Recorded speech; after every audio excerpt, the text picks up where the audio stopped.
सुप्रभात बच्चों। हमने पिछली कक्षाओं में सर्वनाम की परिभाषा, सर्वनाम के भेद एवं कुछ उदाहरणों का अध्ययन किया था।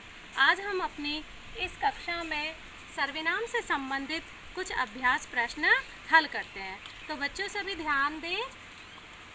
पहला प्रश्न है हमारा, दिए गए वाक्यों में से सर्वनाम शब्द छांटकर सर्वनाम का भेद बताइए। यानी अब आपको ये तो ज्ञात ही हो गया होगा कि सर्वनाम शब्द कौन से होते हैं।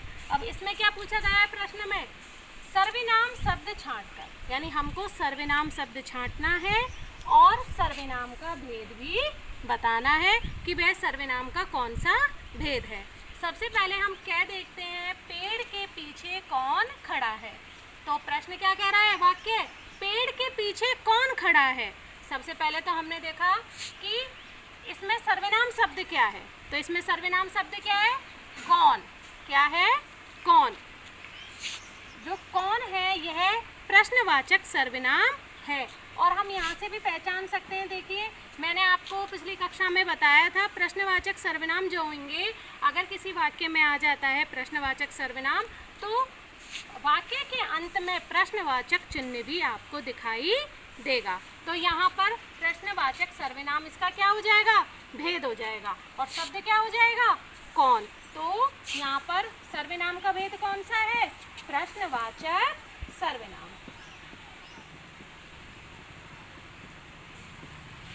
अब हम ख देखते हैं कि रोहित को बाहर कोई बुला रहा है। वाक्य क्या कह रहा है, रोहित को बाहर कोई बुला रहा है। इस वाक्य में सर्वनाम शब्द क्या है, देखिए, रोहित है, को है, बाहर है, कोई है, बुलाए, क्या है इसमें।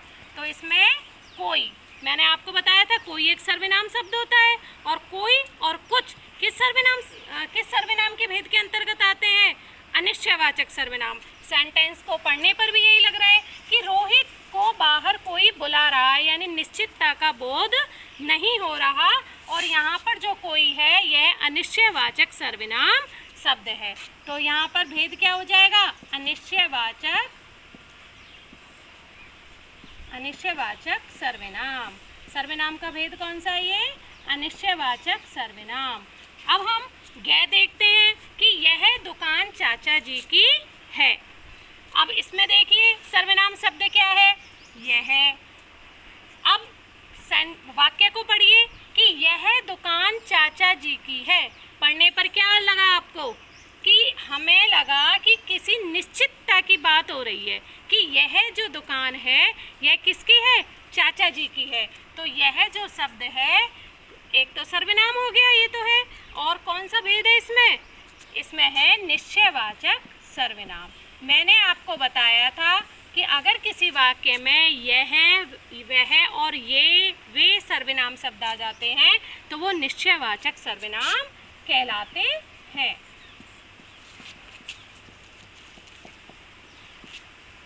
यह देखते हैं, मुझे स्वयं पर पूरा विश्वास है। अब इसमें देखिए सर्वनाम शब्द क्या है, सर्वनाम शब्द इसमें है स्वयं। स्वयं शब्द जो है ये सर्वनाम शब्द है। मुझे स्वयं पर पूरा विश्वास है। मैंने आपको बताया था कि अगर वाक्य के अंदर आपको स्वयं, अपने आप, खुद, निज, इस प्रकार के शब्द आ जाएं तो वो कौन सा सर्वनाम का भेद माना जाएगा, निजवाचक सर्वनाम।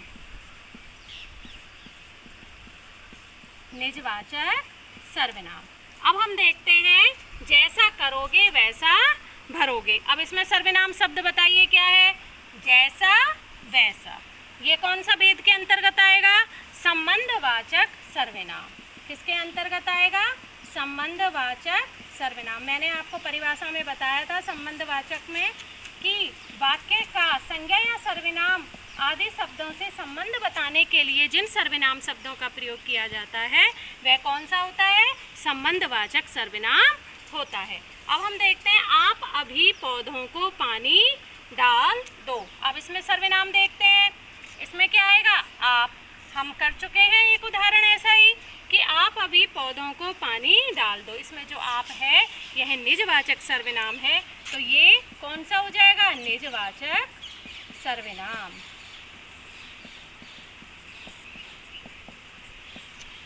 अब हम देखते हैं उतना ही सामान उठाओ जितना उठा सको।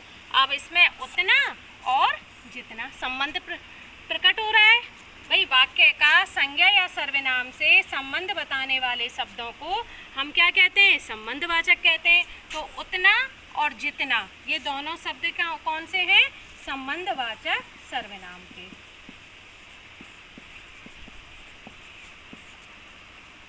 अब है वह पौधा नेहा ने लगाया है। वह पौधा नेहा ने लगाया है। अब ये किसके अंतर्गत जाएगा? सर्वनाम का कौन सा भेद होगा इसमें? सबसे पहले तो हम सर्वनाम शब्द देखेंगे। सर्वनाम शब्द क्या है? वह, फिर क्या बताया जा रहा है? वह पौधा नेहा ने लगाया है। निश्चितता बताई जा रही है, संकेत बताया जा रहा है किसी प्राणी या वस्तु के लिए। तो ये क्या कौन सा भेद माना जाएगा सर्वनाम का? बताइए। वह पौधा नेहा ने लगाया है, यह माना जाएगा निश्चयवाचक सर्वनाम। निश्चयवाचक सर्वनाम। अब हम देखते हैं तुम आज ही गांव चले जाओ। तुम आज ही गांव चले जाओ। तो इसमें जो ये तुम शब्द है यह सर्वनाम शब्द है। अब सर्वनाम शब्द कौन सा है? किस सर्वनाम के अंतर्गत आता है? ये पुरुषवाचक सर्वनाम। किस सर्वनाम के अंतर्गत आता है? पुरुषवाचक सर्वनाम। अब हम यहाँ बात करते हैं कि पुरुषवाचक सर्वनाम में भी कौन सा पुरुषवाचक सर्वनाम? मैंने आपको बताया है कि पुरुषवाचक सर्वनाम के भी भेद होते हैं। कितने भेद होते हैं? 3 भेद होते हैं। मध्यम पुरुष, उत्तम पुरुष और अन्य पुरुष। आपको बता चुकी हूँ। उत्तम पुरुष में मैं, हम आते हैं। मध्यम पुरुष में तुम आता है और अन्य पुरुष में यह, वह इस प्रकार के आते हैं। तो यहाँ जो तुम है यह पुरुषवाचक सर्वनाम है, वो भी मध्यम पुरुषवाचक सर्वनाम। अगर आप खाली पुरुषवाचक सर्वनाम लिखते हो तो भी सही है। तो इसमें होगा मध्यम पुरुषवाचक सर्वनाम। अब लास्ट वाला जो वाक्य है इसको देखते हैं। कोई मेरी सहायता करो। अब इसमें सर्वनाम शब्द कौन सा है? कोई। सर्वनाम का भेद कौन सा हो जाएगा?